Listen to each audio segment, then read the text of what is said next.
Good morning, everybody. I guess it's technically afternoon, right? Yep, it's noon.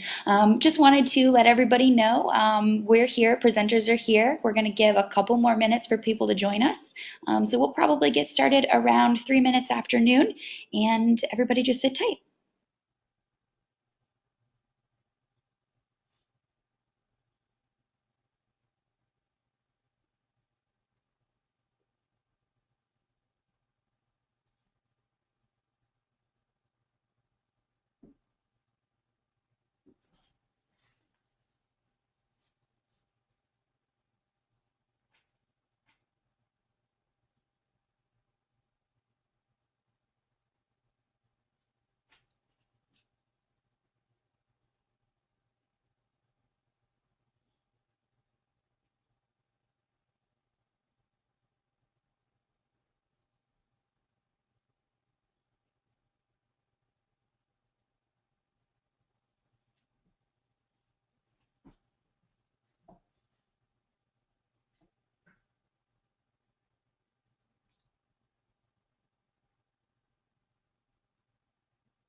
All right, we'll go ahead and get started. I think we had a few people join us, so thank you everybody for sitting tight for just a couple of seconds. Also, thank you for joining us this month. Hannafin and Intrapromote have been doing these dual webinars for, oh goodness, the last 7 or 8 months, I think. So we decided to narrow down a little bit more this month. We've covered a lot of the quote-unquote basics, reporting, really important metrics for both mediums, kind of how to track them both individually and use that data together. And we sat down and we said, all right, it's time to start getting granular. So we're going to start picking specific verticals or very specific segments of your total PPC or SEO online marketing scheme to really start diving into each month. And with that said, this month we decided we really wanted to do some digging around on search strategies for higher education specifically. So we're going to be talking about integrating PPC and SEO for EDU specifically today. We'll go ahead and jump into introductions. Eric, I'll let you talk about yourself. Thanks, Kayla. Good morning or good afternoon, everybody. My name is Eric Daffhorn. I'm the president of Intrapromote. Very, very happy to be back with Kayla this month. Like she said, we've been doing this for getting close to a year now, and we've had a lot of great response. So thank you for tuning in. We are going to talk about the challenges that you're going to face in specifically online marketing for your college or university. So sit back and thanks again for coming. Awesome. So presenting today, you're going to see Eric Daffhorn and myself. Eric, can you see the slides okay? Can you see all the? Yes, I can. Awesome. Well, if you want to, do you want to go ahead and run through your little bullets about yourself, or you want me to skip on through? Well, you know, we've been doing this a long time.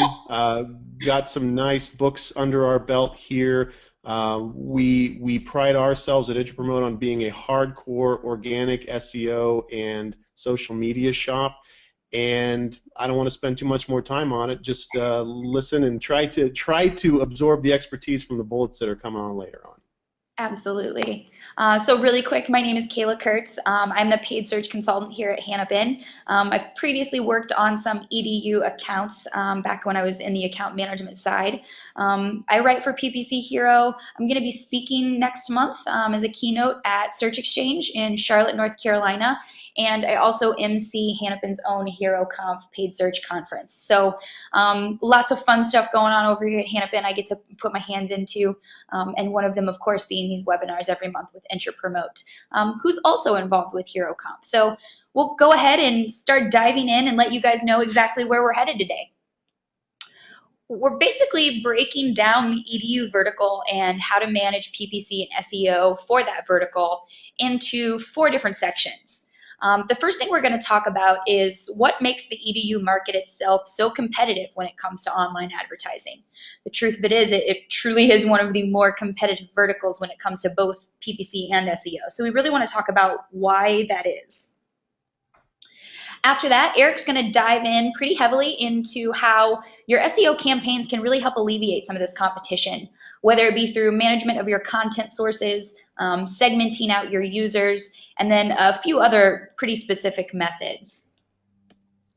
Once he's done with that, I'm going to talk about how you can really optimize your PPC efforts through cost per enrollment tracking, remarketing, and then doing some really specific attribution and multi-channel marketing.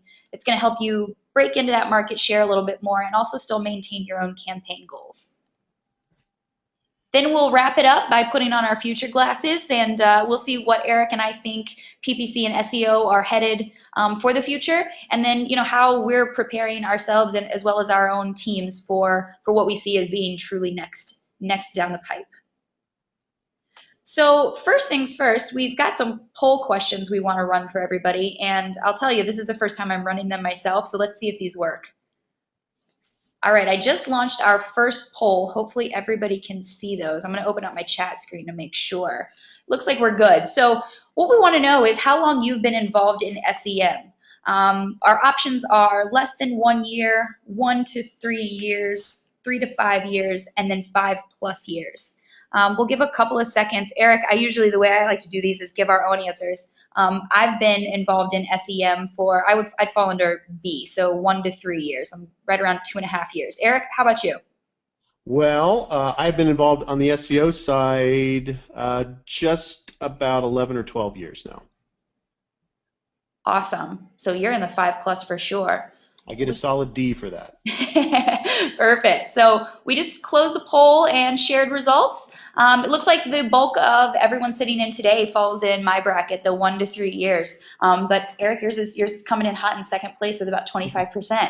Awesome. Good stuff, guys. That's a good mix. Yeah, absolutely. Cool. We'll go on. I think we got one more quick poll question here at the beginning. Let's do. Here we go. Question number 2, how do you manage your SEM accounts? We're talking about PPC and SEO here. The first option being that you manage it yourself. The second, that you are part of a team that manages it. The third is you outsource your account management to an agency similar to Enter Promote or Hannibin. And then the last option is that you maybe are using one of those 3 options listed above, but you're sort of considering pushing that back out elsewhere. Obviously, Eric and I'm certainly most familiar with agency versions of management. Eric, what about you? Do you have a lot of in-house management from SEO experience back in the day? I have not managed it. I've always been on the agency side. Gotcha. Awesome. Well, we'll go ahead and close this one and share it with everyone. Looks like, man, a whopping 72% of the audience is part of a team that manages. So sounds to me like we've got a lot of people who are working on in-house teams, either for PPC or SEO, for EDU Brands, and they maybe have to work with 2 or 3 people in-house, but it is all under one roof. So that's really great to know. Still another pretty good mix. All right, great. So we'll go ahead and just get started with the actual bulk of the content here. So the first thing we wanted to talk about is, again, what is it that makes this EDU marketplace so incredibly competitive? And I'll go ahead and explain what's happening with the PPC side first. really we kind of see it broken down into 5 different segments. They're pretty quick and short and easy to understand too. The first one is that cost per click is rising. Click-through rates are going down. Search queries themselves are going down. There is more competition in the space. So all of that is rolling up together to just make, on top of a higher volume of competitors, getting those clicks and getting people to actually come through and choose you and your brand is just truthfully incredibly difficult at this point. What we are seeing, however, is that the for-profit sort of portion of the EDU brand, their value per enrollment is declining. And I think what we're seeing there is that more people are going to those for-profit brands for maybe shorter certificate programs. But when they're looking at bachelor's or master's programs, they're going to those more traditional non-for-profit education locations. And then, the other unfortunate truth is that there are just fewer conversions occurring, period, from the PPC side for EDU specifically. What we know that we found out from our Google team is that we're looking at about an 18% drop year over year. And just so that everybody knows, for the remainder of the presentation, any of the stats that I give talking about year over year changes are going to be all of 2012 compared to all of 2011. So obviously we'll get new updated numbers at the beginning of 2014 for the remainder of this year, and hopefully this stuff is back up on the upswing, pretty shortly. But from 2011 to 2012, we did see a decline overall. Eric, what about the SEO side of things? Yeah, I'm going to talk about a lot of the things that are making it difficult to have a really outstanding presence in organic search. And I'm going to back up what Kayla said about just the sheer waning interest in searches revolving around the college and university sort of category. There is your external perception to worry about, and we also need to take that one step up to the meta level and worry about how you consider your external perception. There's a lot of internal stuff that happens on your education or your .edu site that really needs to be taken care of before you can really go out and conquer that competition. And then finally, we are going to talk about what else is out there.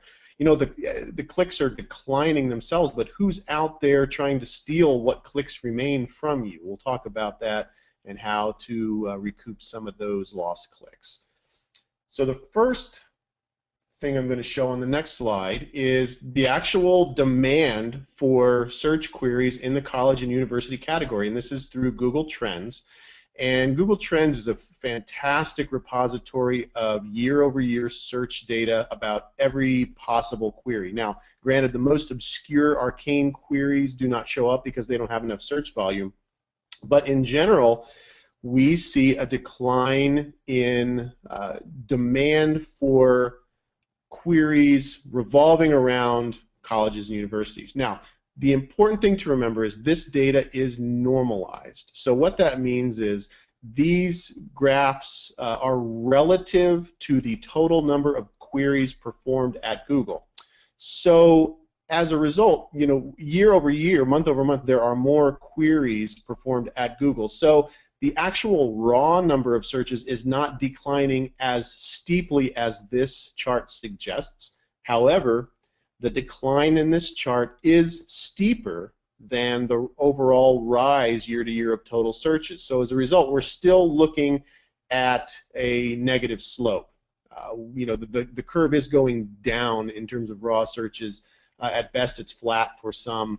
There are a few outliers that are actually going up, and we'll talk about where that is later on. But in general, yes, we are looking at fewer and fewer searches performed for the type of content that you have on the EDU sites. The next issue to deal with is how people see your college or university. This is my attempt at the sort of stuffy college administration, so take that for what you will. But the idea that, well, the fact that you're in college marketing and you're attending this is testament to the fact that you already know this. But the idea that, well, look at us, our performance and our reputation speaks for itself. Honestly, it doesn't. At least outside of the geographical confines to which your university system is confined. There are some outliers. Everybody knows MIT, everybody knows Stanford, everybody knows Harvard. And as you go close to these colleges, everybody in in the Midwest knows the Big Ten schools. But when you look at the perception of some East Coast or Midwestern schools, if you run a PPC test, for example, or a user experience study using users on the West Coast, they don't know as much as you think they know, or as much as you think they should know about your schools. So it's the cliche of the level playing field is really accurate here, because it's up to the marketing departments of the various colleges and universities to be able to compete with the schools that are recognized, the big ones. So that's one of the factors we need to deal with. Moving on to the next slide, one problem with university websites is just the sheer amount of content that you have out there. This, for example, I did a quick search for pages on the MIT site that talk about computer science. 181,000 different pages, different URLs on the MIT site talk about computer science. That's a lot. There's probably 2 or 3 million URLs indexed there. But one of the issues that we need to deal with is, there's a lot of internal stuff going on at these schools, and we need to sit down across departments and say, look, we're going to work on our organic strategy. We're going to try to rank for some various things. But when it comes down to specific terms, we got to figure out who owns this. Who owns, who should we have ranked for Dartmouth majors or Johns Hopkins pre-med? Should it be an undergraduate page? Should it be a department? Should it be specific faculty? Should it be graduate pages? We don't want to cannibalize and compete against ourselves too badly, because that's going to have a negative impact when we go out in the wild and try to compete against these other schools. Now, one other thing that's just sort of an aside here, a nod to Kayla, is, well, look who's advertising there for computer science. Well, Stanford. You'll see them, and it doesn't have, it's not necessarily because I told it to show me results from MIT, but they're out there aggressively pushing their various programs using a PPC campaign, and as a result, they are pushing down the organic results. So Kayla's of course going to talk more about that. But for now, we got to take care. You got to get our own house in order before we're ready to look outward. And the final competitive aspect that I'm going to talk about is who's watching the house. This is just a sample page that I found, and these pages, believe me, are super easy to find. Fairfield University. The content of the page, it's from their family therapy section. That's irrelevant. Here's the problem. Once you look at the source code of this page, you see what the problem is. And we move to the next slide, we see that this page has been hacked, and it's riddled with spammy ads. For our university clients, we watch their Google alerts very closely. If there is a suspicion that Google believes your site has been hacked or there's some real content problems, they're going to let you know. Somebody has to be watching that, and that's again through Google Webmaster Tools. That would probably alert Fairfield University to this sort of thing. You can't see this content when you're on the page. It's hidden due to some cascading style sheet tricks, but it's there. If you search, I did a quick search in prep for this webinar. How many different sites across all EDUs? How many pages are talking about buying Viagra? And it's nearly 500,000. Okay, across all EDU sites, there are like 400,000 URLs that have some sort of hacking or redirection or some sort of sleight of hand going on, just because there is a perception that EDU sites are much more authoritative. So they are a big target for phishers, for spammers, for unethical web practitioners at large. So somebody has to be watching this. You do not want your whole domain or even one of the school's sites blacklisted or knocked out of Google because they're worried about vulnerabilities. Now, spam like this is not going to get your whole site knocked off, but there are some things that people can do to your site that that make EDUs an appealing target. That's something that someone on the the marketing or IT side has to be watching out for, because that that really has a potential to poison the well. All right. Finally, the external competition. How well is the marketing department defending and going after the queries that it should, if you, by divine right, own? Here's a query for a professor at State University of New York, Buffalo. The interesting thing is, the university itself does not even own the first two listings, and that should be the case. We need to architect the site so that the professors or any of the faculty, administrations, bios are the first thing that comes up. We don't want third parties whose content we don't influence or control to be the top ranking for that. Now, from what I can see here, people like Professor Bush quite a bit.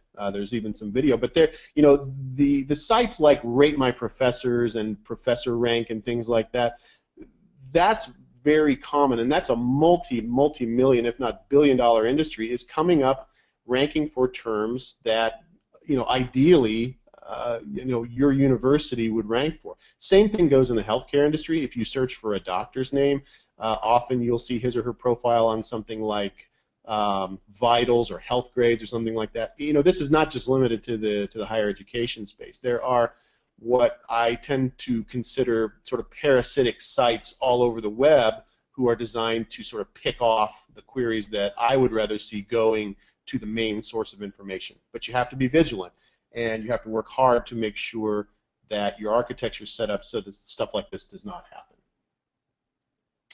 All right, Kayla, I think we're back over to you.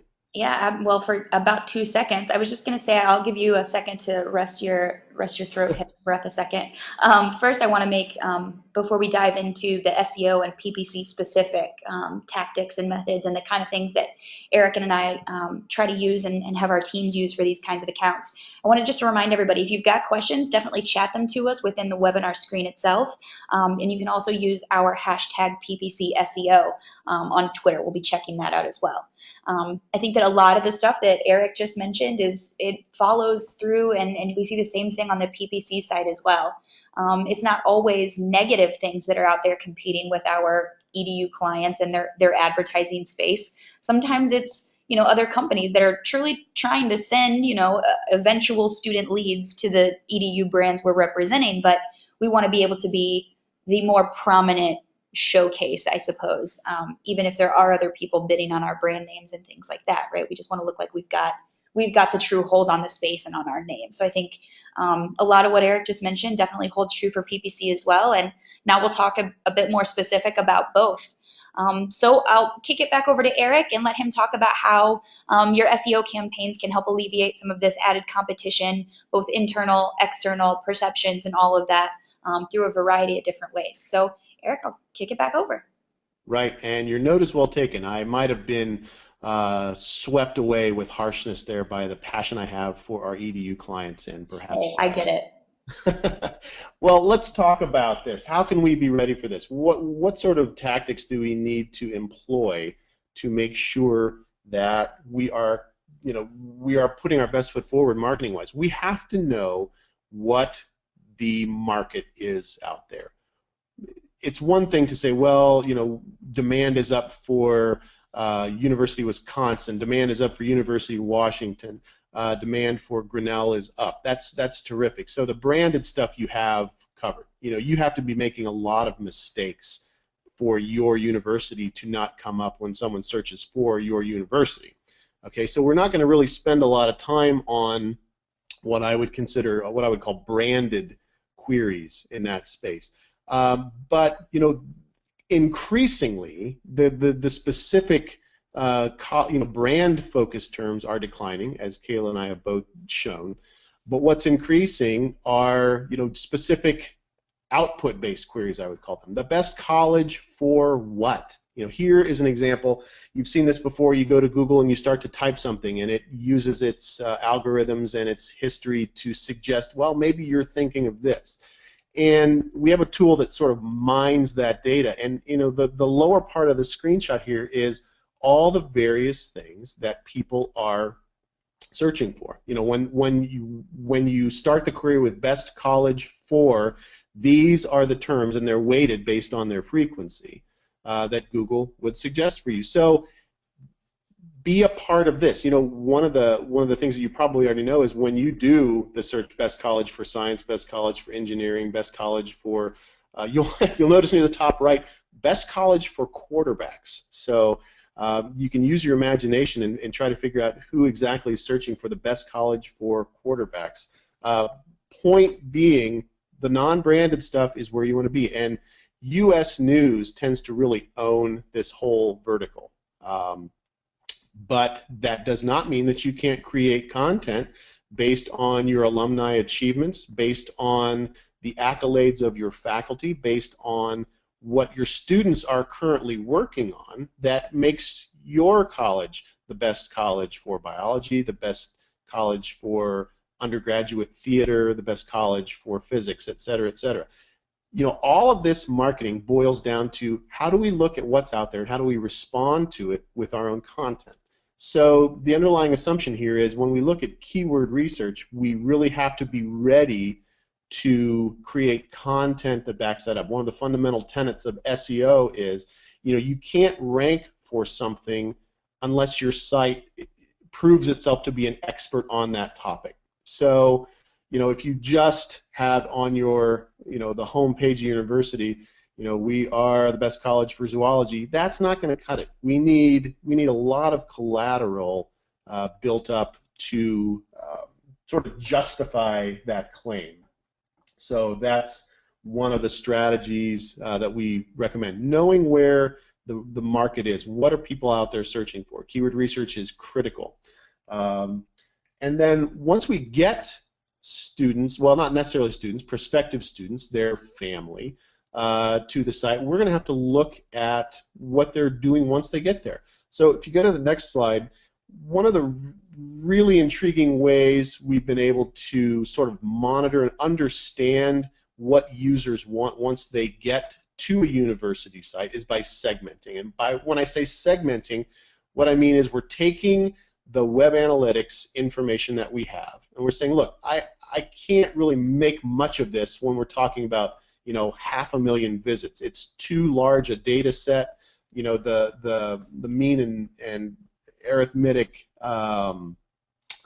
variables are all over the place. We need to cut this up a little more.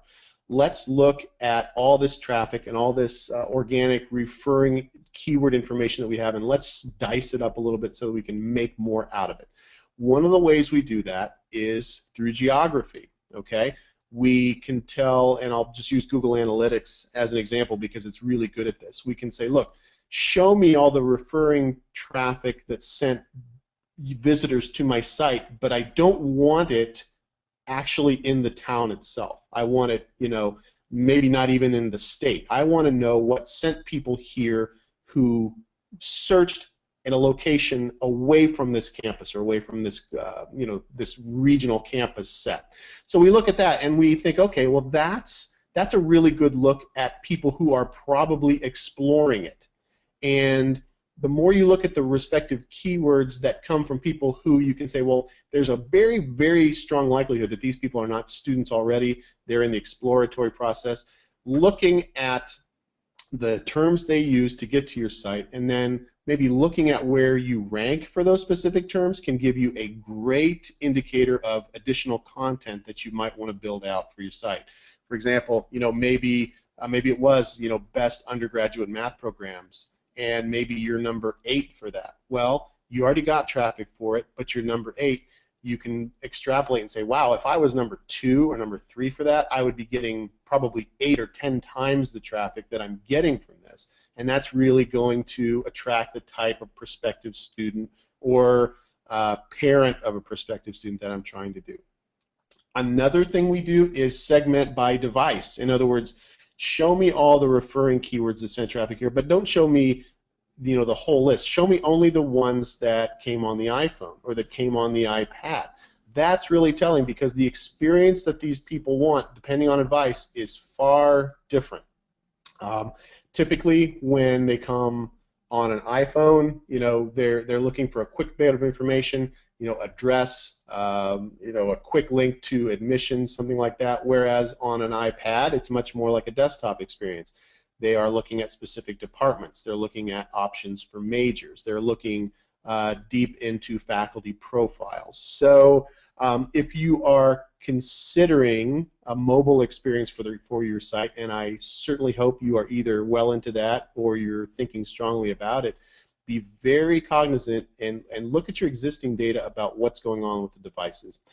One more way we like to understand the user and by extrapolation then the potential user is looking at our internal search. For example, if you go to your college site, there's probably a search box on it. What are you looking for? Okay.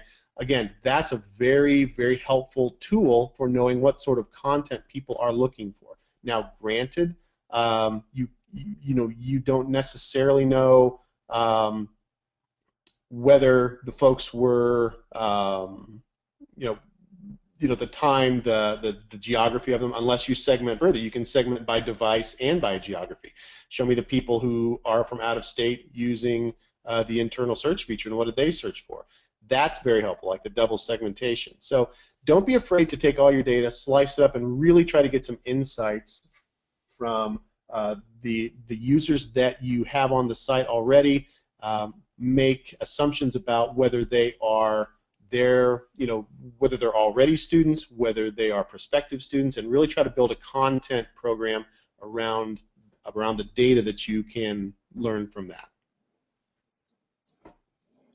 Awesome. How excited are you that you don't have to talk for a little bit now, Eric?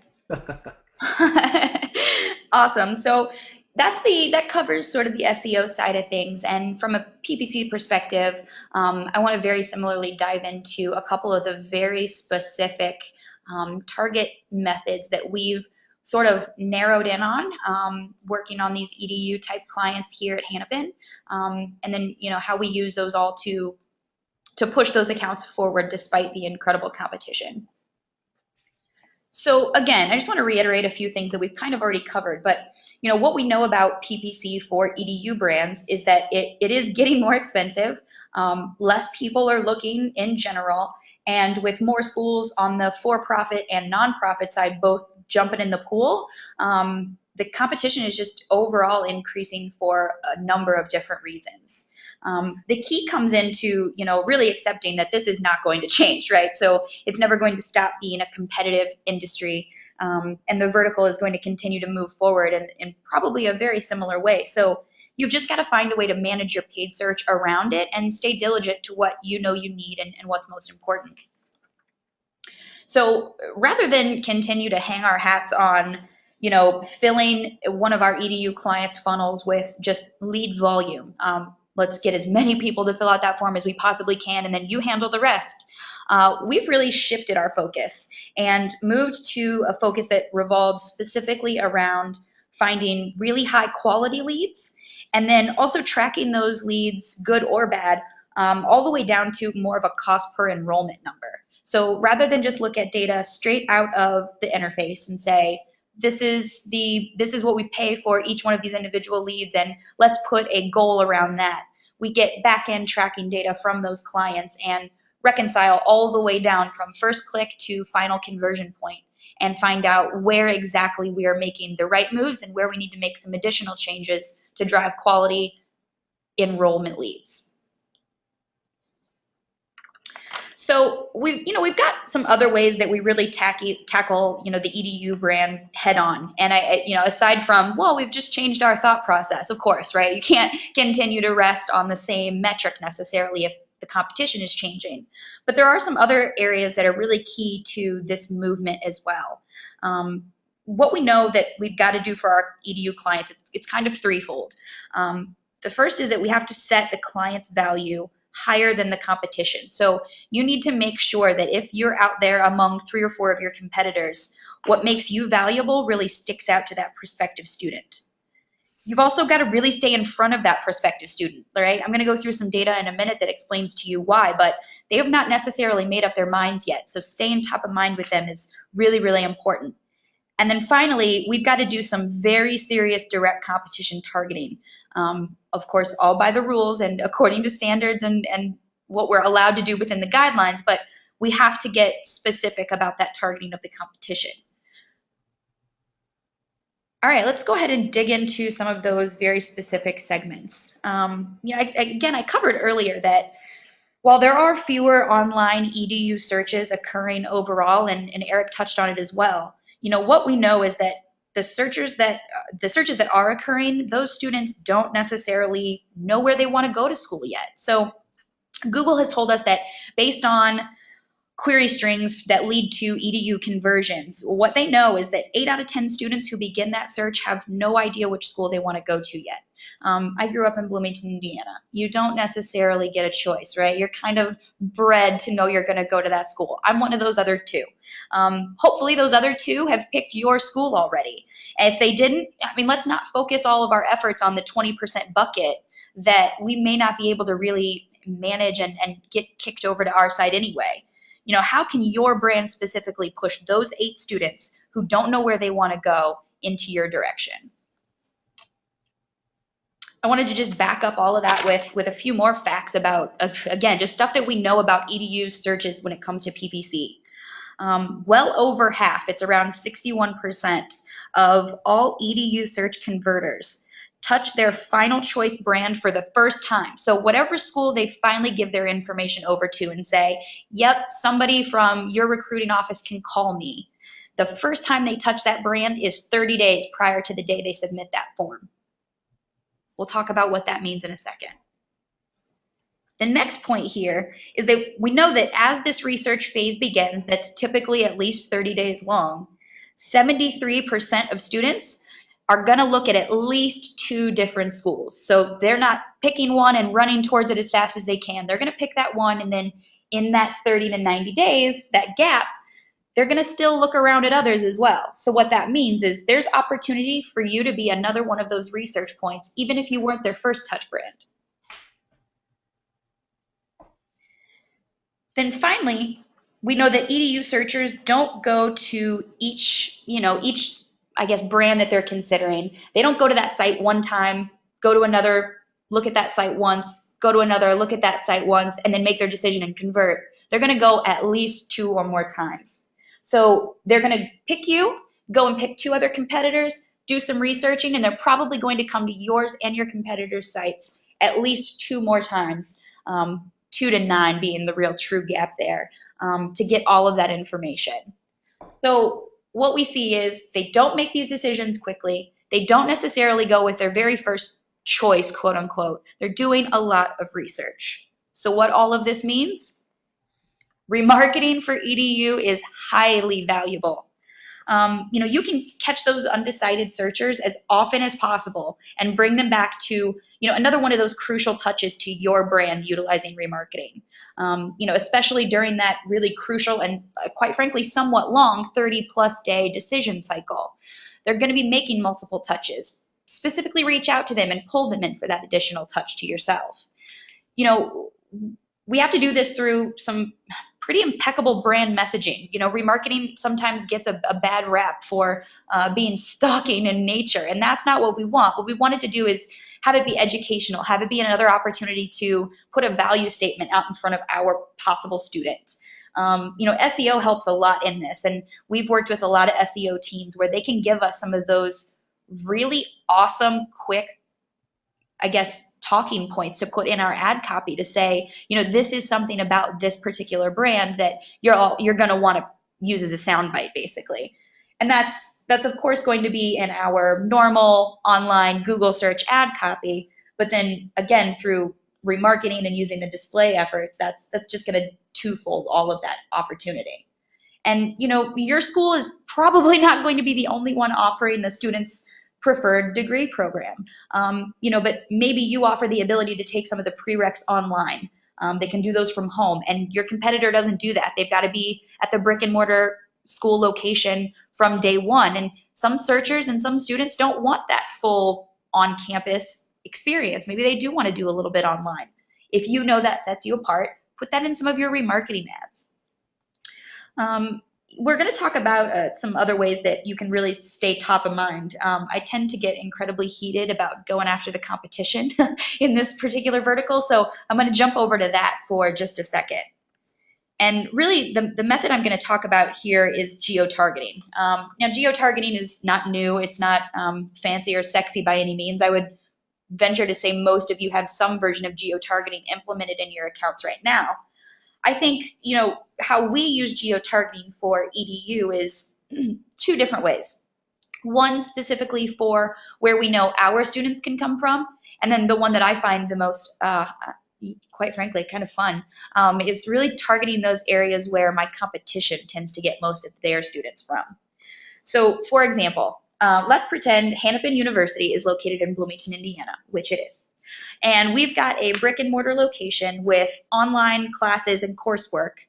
But for our non-online programs, we have to keep in mind that the students who are going to come and attend our university, they tend to just live closer. So the further away you get from the university, the less likely those leads are going to turn into actual students. That's not always true, but for the most part, and for this particular example, let's say that it is. Now, the percentages and the rings above that you're looking at here in that screenshot, they're a bit drastic maybe in terms of the percentages that we would use, but we want to make it very clear what we're talking about here. And the rings aren't necessarily to scale either, so nobody chat me and tell me that it's not 60 miles to get to Ohio from Bloomington. I know that. But what we're getting at here is that you want to take chunks in the radius areas around your location and target them differently, both with ad copy, with their bids, and then what you need their total in-game cost per enrollment range to fall under. So campus location is located there in the middle. We would geo-target the 20-mile radius, per se, outside of our university, and we would say that those students and those leads are more likely to turn into actual butts in seats for us because they're close. So we bid up on those, 20%. We go 40 miles out, so 20 to 40 miles, that's getting to, those people still might come to school for us, but they also might not. So we don't necessarily make any adjustment there at all. Then in that 40 to 60 mile radius gap, we bid those users down because they're much less likely to come and join our school location than those who are within the 0 to 20 mile range. So you can also apply this similar tactic to targeting your competitors' locations. So I like to talk in top 5, top 3 terms, right? So take your top 3 competitors and your top 5 degree programs for each one of those competitors, and pull out some really specific geo-targeted campaigns for where they get the most of their enrollments for those brands and for those specific degree programs. So it might be a radius that's very similar to yours. Maybe the closer the searches are to their actual brick and mortar location, the more likely they are to turn those kids into students. Target that radius exactly. Bid up high on them. Make sure that when that student is looking at the ad space, it's you and your competitor right next to each other or as close as you can get them. Really use the messaging in those situations. Target that even more. You can't use the competitor's brand name right in the ad message itself, but this is a great point to drive home what it is that you have that they don't in terms of your course offerings. Okay, so I'm going to get back to the stay in front of them all the time in all places fact. Now I've sort of cooled my jets on the competition portion. Google loves to tell us how much online potential there is in every market. And EDU is a vertical that fits that bill, and my goodness, is the opportunity out there. What they tell us is that 9 in 10 students who they polled, who enrolled in a higher education institution, 9 in 10 of those students used an online medium to research their option. So there's a lot less of that traditional, walking into the actual counselor's office at a university and asking them questions about the university itself, the different degree programs. A lot of this research is happening online. So is Google just telling us that Google searches is what's being used? And because when I first saw this stat, I thought, oh, okay, great. So yeah, 9 out of 10 people type something in the Google search box. That's fantastic. But what else about the internet are they using? And the truth is there's just more overall reliance on online resources, period, for these EDU searches and research periods. So yes, what we can see is that most students do use search engines as a gigantic means of their research process. But addition to that, they're looking at the school's website itself. 82% of students look at the school's website. That's not necessarily a surprise. What we see is that family and friend conversations, checking out brochures, going to meet with counselors, they're important in the process still, certainly, but they're starting to decline, and college ranking sites are being referenced 66% more in the last year. Social networks are following suit at a 32% increase. So what this means is that you can see the online areas where people can go pull this information. We're seeing year over year increases. We're seeing more reliance on those online sources. While there are less, there are offline sources that they're still using to a high percentage, the mix of where online is falling into that is much greater. So, it's now that PPC is available in these social network channels, we've got the ability to not only have just social pages, but we can specifically host ad copy and target users specifically to things they've liked on Facebook. That allows us to really push this online envelope even further from a team aspect with Hannafin. We can't ignore those channels by any means anymore. They absolutely become a portion of your PPC efforts as well. And then one last note I kind of wanted to make on this slide is you can kind of see here how the college matching sites references have actually gone down 20% since 2011. Now, when I first looked at this data, I didn't think that was really very exciting or important necessarily. But then I started thinking about the psychology of what that means. And to me, I guess what that says is that students want to pick their bucket of potential schools on their own. I think that higher education searchers are no longer looking for someone to tell them what they want. They want to go look around and pick out their bucket, and then from there let those chosen brands tell them what they want to know. So you can't rely on those outside external rate my professor type sources to do the work for you. Got to be more direct about it and be able to be found by those searchers themselves. And then, I also think it's important to talk about how EDU searchers are going the way of different device searches.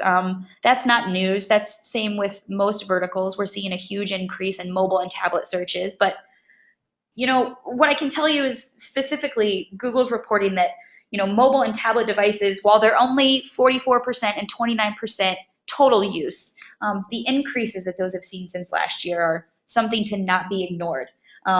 Mobile's up 32%. And we're also seeing that tablets are up 21% total. So even if you've got the other channels under control, so you're doing social networks, you're doing the search through Google, through Bing, you can't just do it on PCs, laptops, desktop computers. You've got to really target into those tablet and mobile users as well. All right, so is it worth it? That's the whole question, right? Because I think a little bit I've painted a dreary picture for paid search when it comes to EDU. Competition up, search queries are down. So is it worth it? And the truth of it is it still very much is. Despite the fact that year over year EDU searches and leads are on the decline, what we're seeing is that the remaining applicant and lead pool, where they are coming from, is an online location. So when they do choose, we're seeing about 10% more applicants in 2012 from 2011 choosing to do this application process online. So yes, people are still going in and doing things in person. They are still calling in and doing it over the phone, but you want to make sure that however small that bucket may get online, you're there to gobble up as many of those prospective students as you can, because when they're going to convert, they're going to do so online. All right, I think we're ready for our next poll question before we dive into the future segment. Let me get that pulled up here. So question number 3, which medium do you as an SEM manager find more difficult to manage for EDU?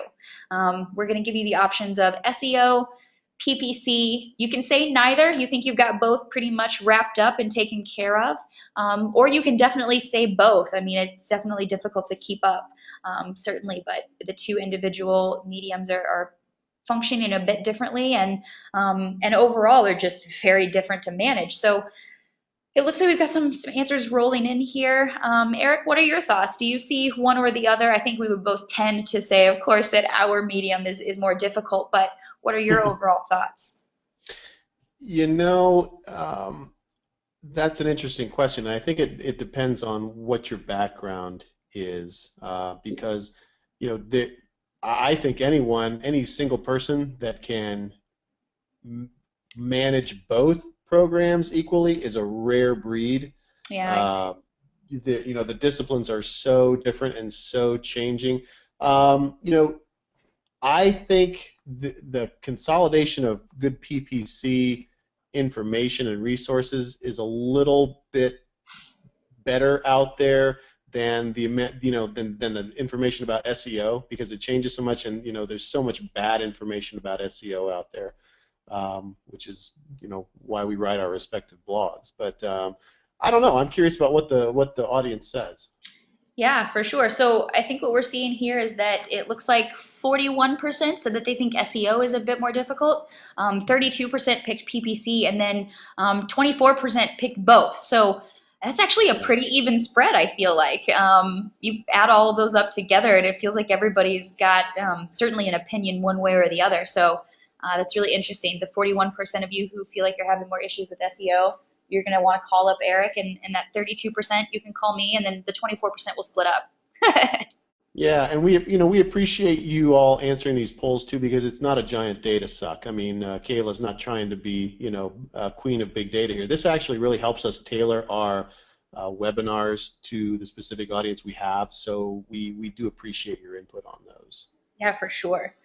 All right, we'll go ahead and dive into our last little segment here, which is what the future of PPC and SEO look like for the EDU vertical. We got about 8 minutes left, I think, before we get to the hour mark. So Eric and I will both try to move through this quick so we can at least take a couple questions at the end. But then, as per usual, whatever questions we don't get to, we'll follow up with later. So with no further delay, Eric, go ahead. Yeah, really, it's blunt. The way the market is shifting more than ever, and this is probably no surprise to anyone listening here, but students are consumers, and they're treating their college search more like a consumer act than they ever have before. What your university was 20 or 40 or 100 or 200 years ago is less and less relevant every day. I'm sorry to tell you, believe me. And you've got to be ready for not, oh, aren't you happy to be applying here, but for the student to say, what is in this for me? As we talked about, there's a decline in search interest for specific colleges, universities. But on the next slide, what you can see is, the types of queries that are growing, that are bucking that overall category trend are, what can I do with this? What's the best major for this? We need an outcomes-based assessment for where we're going to choose to go to school here. And, economics have dictated a great deal of that.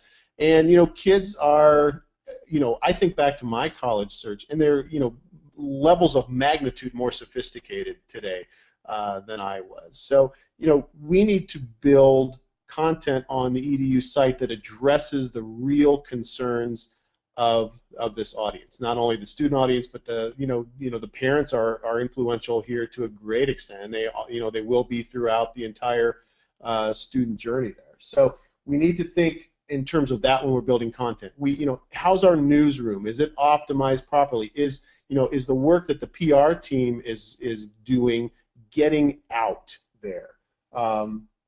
And then finally, one of the most important things is, if we can move on to the next slide, and there, yeah, right. This is best. The graph on the top is the query demand for best majors, and the line on the bottom is the overall industry trend. So this is one of the actual query strains that's bucking the trend of decline. What are the best majors? And you can think of a million different questions to ask. Well, what do you mean by best major? Is it the one that's going to teach me the most? Is it the one that's going to lead to the greatest likelihood of me having a job 6 months prior or 6 months after graduation? And there's a place to dig, find out what they mean by that, and really focus some content effort around that. And then finally, one of the things we haven't talked about, which would merit an entire hour itself, you have absolutely got to enlist the alumni and current students on an effort to be the marketers for you. Social media is incredibly powerful. You know, one of the things that we watch with Google is how many different diverse domain sites it wants on a branded query now. So if you search for, let's say, Yale, you know, you'll get yale.edu. You'll probably get a couple of different Yale schools underneath that on the same domain. But you know, Google wants a lot of diversity. It doesn't want yale.edu across the entire search results page. So strong social media profiles really help get sites that you control, content that you control, up for that. And you know, you can learn about you know, well, what do the alumni say about this? You know, that's a big tool, and you've got to not only strengthen those social media profiles, but really challenge the alumni to share, to favorite, to post, to repost, to be the brand advocates for you, because you know, the social network reach, you know, that's where kids are spending more and more of their time. You know, whether it's on Facebook or whether it's on Twitter is irrelevant for this, you know, for this exercise. We've just got to activate those profiles and list the alumni and get that message out that way. Awesome. Yeah, I think, you know, I keep this kind of short and sweet, and now for time purposes, even it's really good, right? But I think that in terms of the future of paid search for EDU, there's just some things that you have to accept and keep in mind as you move forward. So, you know, assume that competition is going to continue to multiply, and then the ones that have been in the space longer, they're going to get smarter as well. I would say that probably it's 50-50 the number of EDU accounts that I get the opportunity to take a look at, and you know, half of them are truly tracking all the way back to how many of those AdWords or Bing ads interface leads turned into true enrollments at the end of the day. But then on the other side of that, there's just as many that are still running all of their PPC game based on interface level data. And you can very quickly come up with some hot opportunities for those accounts, and they'll get there, right? Even if they don't start working with a team as, quite frankly, as fantastic at EDU PPC as mine is, but they'll get there. They'll figure it out. They'll start tracking down to that level, but the sooner the better, because then you're going to be dealing with that and the competition at the same time, and you don't want to be battling both. You know, I'm also curious about how much longer the traditional mediums are going to continue to keep up. Yeah, we do see a lot of family friend conversations, and you know, people going direct into universities and to the brick and mortar locations to get information for brochures, but I think those numbers are on the decline, and they're going to continue to do so. So we've got to really make sure we're ready to tackle all of those people as they come online to start doing that searching. I'm hopeful, and I really truly believe that searches are going to start going back up soon enough. You know, as our general, I think the overall economy of the United States starts to get better even, right? People start to open back up to the idea of going back to school and things like that. So it's so many different factors are really going to feed into that. And then this sort of piggybacks off of something that Eric mentioned earlier, which is that internal competition. I think more total university paid search programs need to be built. So we're working with a couple of different brands right now that have one main marketing budget, and the university is running some very general, broad scope paid search advertising. But then individual departments within that school also have their own specific marketing budgets, and they, without calling or making sure that this wasn't being done for them, are running out and doing their own paid search as well. That's going to cause some double competition in some of those ad spaces where you're seeing the same university, but one's the specific degree program running ads, and the other is the overall school itself. So I think if you can keep those three things in mind, you're really setting yourself up to at least be able to deal with the changes as they come, rather than have, quite frankly, a freak out session.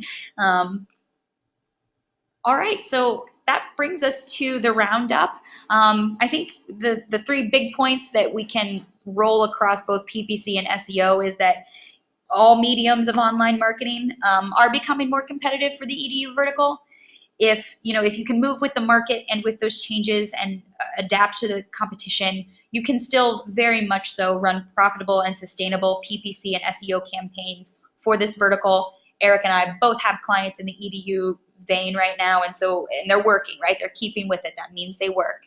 And of course, accept that it's not done changing.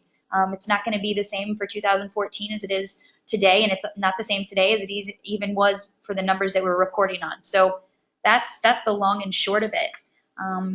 We've got one more poll question because Eric and I like to give away free stuff. We wanted to know if you guys are out there and you're interested in either a free Google Webmaster Tools audit from Intrapromote or for a free account consultation with Hannafin Marketing.